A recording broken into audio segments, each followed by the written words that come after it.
feel like we're just close. Like this just feels close to me. I think we were closer yesterday, actually. Were we? Well, part is I'm facing in. That's probably Oh what. yeah, that's what. Yeah. Yeah. Maybe face towards the Okay, camera. okay. I got this look in my face right now, and this is how You I look nicer. Welcome to Loops. So glad to have you join us. Good to be here. I'm excited about We got this. a new space. New episode, starting a new series. This is going to be great. This one's called Heroes. Ooh, nice. I like it. Yeah, I think it'd be good. So we're going to just talk about people we find heroic. Basically, we're going to talk about heroes. We're going to talk about how those particular heroes, every episode, exemplify a certain virtue. Okay. Going off like maybe the fruits of the spirit, or you're old Catholic. You guys have like Oh. the 7 holy virtues, don't Yeah, you? yeah. We're To gonna just- counteract the 7 deadly sins. Yeah, so we're talking about heroes, and we're going to talk this week about faithfulness, one Okay. of the virtues of the Christian church. Okay. So today, I need to come up with someone who exemplifies faithfulness. Yeah, so take a minute and think about it. I already have mine. Okay. Well, then why don't you go first? Because I know the people in your family, Yep. like some of your friends. I sure. know, like Yep. I assume we can go back to Scriptural, the absolutely. scriptures. A lot of Okay. good people in the So Bible. when you think of faithfulness, who is that hero? This one took me no time at all to think about. I'm sure you were thinking about it too. Okay. Han Solo. We just can't get away from movies of your childhood, can we? 1977. I was 3 years old. I don't think I watched that one in the theater. But Han Solo in the original Star Wars movie is the perfect example of what it means to be faithful. Okay, you're going to have to explain this because I remember Han running off at the end of the movie when Absolutely. the rebellion Yep. is about to go against the Empire. They're all getting ready to go into battle. Yeah, these are the underdogs, and Han says, "Thanks, but no thanks." He I'm takes out. his credits, packs them up, yeah, and, he takes and flies his, away. Yeah, he takes Yep. his money and flies away. That's exactly. And the That's- entire movie, he was not really all that interested in what the rebellion was doing. He wasn't on their side. He didn't care. All he cared about himself. He was a and all he mercenary. cared about, absolutely. And you're saying he's the example of faithfulness. Because in the moment when it mattered the most, Han Solo was there, shooting Darth Vader, so he flew through the sky. Okay. Not sky, space. Yep. So And he- that's what matters. So I do think, like, faithfulness, it is really easy. When you think of faithfulness, there are people who might show up when it's easy for days, for weeks, for years. But when things get really hard, when things get dark, they take off. Yeah. That makes And so this is the exact opposite of that, where Han Solo, the entire movie, could not care less about what was happening, but when it truly mattered, when it absolutely was critical, that's when he was there. So faithfulness for you is showing up in that moment of impact. Showing up when it matters most. It doesn't have to Okay. be like one moment. Obviously, it should yeah. probably be over the course of a lifetime. Can I share who I think of as heroic? I can't imagine it being as good as Han Solo, but Well, you go it's ahead. certainly not as good. I thought of my grandmother. It sounds corny. My grandmother on my father's side. Sure. Incredibly faithful woman. I imagine. Quick story about her. I remember, and sometimes you need to have outside eyes to even understand your own family. That's very true. So when I was 16 years old, I'm guessing 15, 16 years old, I brought my girlfriend to grandma's house. you did? I'm not All sure right. exactly why I did this. It was a big family gathering. Do I call her out? What was her name? We were just moving on. Every couple months we would have, and my family on my dad's side, we lived quite a few hours apart. So everybody Sure. would convene at grandma's house. So people drove for an hour, 2 hours to be there. Oh, this is a full-on. This isn't just you and your grandma and grandpa and Yeah, your girlfriend. yeah, This yeah. is how many people we talking? 25, 30. All right. So, and the other thing you need to know about my family, and I didn't realize this, the Bodines are hardy people. Sure. We are big people. Yeah, Iowa farm people. Yeah, I mean, that's you sort lived of- in town, but Yes, yeah. yes. So for instance, I always tell, I had 8 or 9 male cousins. I was always the second smallest. Sure. I mean, we're big people and loud. My aunts and uncles, even when they're like joking, they're kind of arguing. Yeah, It's I just got you. pretty intense. Yep. So when we walked in, I just remember her looking up.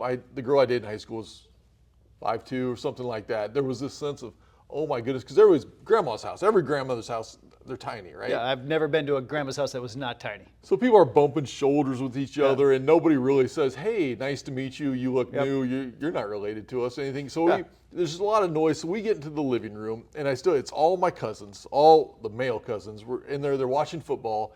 It's actually the Packer Bears game. They were all Bear fans. So we walk in there. Poor cousin Mark's holding on to the antenna to make sure the pitcher stays fine. Of course, in Grandma's old extra pitch. bunny ear. Yep. And finally we're sitting down there, and I can tell like the girl I'm dating is pretty nervous. And finally she says, "Where's your grandmother?" I mean, because I've been talking about my grandmother was an important person in my life. I was looking forward to introducing her.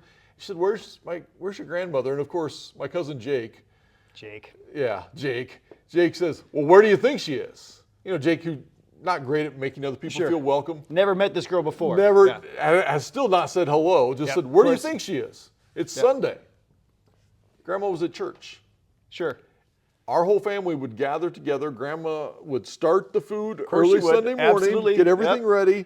Then she would go to Mass. Yep. And the rest of us would show up during the time that she was gone, and eventually she would come back, and then we'd mash potatoes. Of course, Grandma would make the gravy, and then we would eat. Yeah. And She couldn't sneak out after communion? no, she wasn't that type of Catholic. Oh, So weird. I thought all Catholics were that type No, of she Catholic. was a devout. She was an everyday Mass sort of person. So not just Sunday, not It just the was- day of holy obligation, but you're Exactly. coming. Wow. She All would, right. her and like 4 other people. She picked up 3 of them on her way to church, and they had there'd be a congregation of 5, and she brought 4. You know, it was that sort of situation. What was interesting is that was just normal to us, and of course, the girl I'm dating is like, "This is weird." What it told us, my grandmother loved her family, Right. but worshiping God was more important. That was her priority.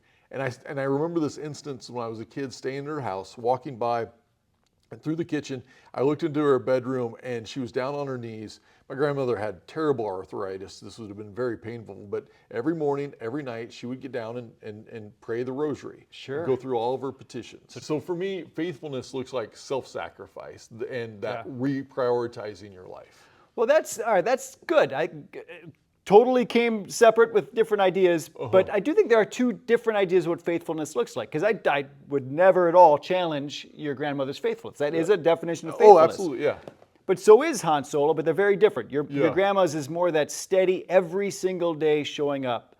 Hans is more that in that one moment that it matters more than any other thing else. He's going to be faithful and show up. Yeah. Two definitions. I do think they both translate to a certain type of what faithfulness looks like. Absolutely. They're not the opposite of one another. No. I would argue that if you're faithful every day in the small things, like you're practice, you're more likely to be faithful in those big moments. Yeah, absolutely. It's a both and. All right, so that's excellent. Well done.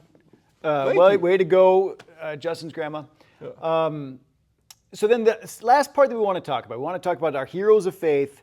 And then the question is why? Why does it even matter? Why are we bothering? Why bother being faithful? Why bother being courageous? Why bother being... Is this one of those questions where you ask, but you really want to answer it yourself? Yeah, this is all about me right now. Okay, you want so to you just go grab ahead. a cup of You coffee, why get a don't drink you of go water. ahead? I won't, because you're just going to edit my answer out anyway. Just you go ahead. So, and the answer to that question of why is because that's how we're made. We are made in the image of God. So it says, Genesis chapter 1, God made us in the image of God we are made. And God is faithful. God is, and we'll go through the different virtues as we go through this series. God is courageous. God is patient. God is kind. God is loving. So that's why we want to live into these virtues, because when we do, we live into the way we're created to be. I mean, it's about being who we're made to be. So I guess the final question is just to kind of take a look at that then. So God is faithful. Sure. But what is an example of that? Where do we see God being faithful? I can go anywhere in the Bible. Just say. I know what you're going to go with. We all know. Everybody knowing this, people even before they turn on the video know. You've got your thing. You just go ahead. There's this wonderful book of the Bible called the Exodus. Yeah, I've heard of it. Yeah. Second book of the Bible. Some people would say it's the most important book. Sure. Some people sure would. It certainly shapes everything else. So I mean, some people would maybe say Matthew, Mark, Luke, or John. Yeah. We all have our things. Yeah, I think they're a continuation of Exodus. Absolutely. No. So in the book of Exodus, there's all sorts of conversations about what it means to be faithful for God, demonstrations of God's faithfulness. But the one I've been thinking about more recently is the 32nd chapter, because it's actually, I find it's hilarious. Yeah. Moses and God are having this conversation, and it's the opposite of faithful. In this moment, God is ready to be done. I mean, it's post Red Sea, quail, manna. I mean, God's given water from a rock. God has done everything, and the Hebrew people continue to go in the opposite direction. Infuriating. It's so. I mean, You Moses. just have to think just for a minute, if you're a God, just how, well, it'd be like a parent, just how frustrating it is. Actually, Actually, that's how God talks to Moses. Yeah. God says, your people who you brought out of Egypt. God, it's almost saying you, like, to your spouse, you go call your son. Yeah. Like, yeah, I'm done. Yep. I don't need. That's how God speaks. And actually, at one point, it's pretty scary. God says, I'm going to destroy them. Yeah. Yeah. And It's sort of can we mention Cosby?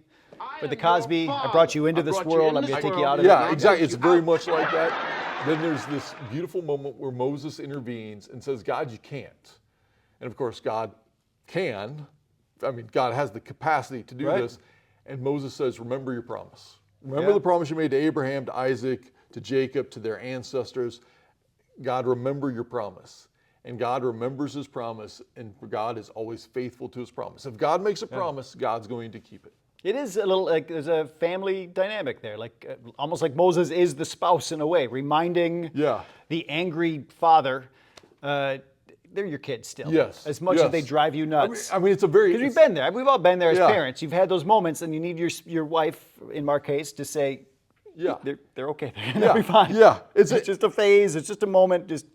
And honestly, it's a dangerous story. It's a little scary to think about what that means. But in the end, the reason why, because it's actually so strange, there's a part of me that wonders, why didn't somebody clip this out of Scripture? I mean, I mean, it is that strange and dangerous. And at the same time, the fact that it's in there tells us, in the end, no matter what, God is going to keep God's promises. God is faithful. Yeah, because what the Israelites do is infuriating. You get why God would feel that way. Yeah. But yet God can remain, even when the Israelites melt down their gold to worship a golden calf instead of God, after all that God has done, God is still faithful. Exactly. Yeah. All right, that's perfect. Good example. I guess it fits. Perfect. I'm sure you'll figure a way to get Exodus into next time too. 5 more episodes on Exodus. I can't wait. Well, that's it. So this is time for us to stop talking and time for you to start talking. You get to talk about heroes in your own life that exemplify faithfulness, a little bit of what faithfulness looks like to you, and I suppose a little bit of how we can be faithful as we move forward. Perfect. All right. That was good. I kept looking because my battery got low, but I think it's still recorded, so it should be good.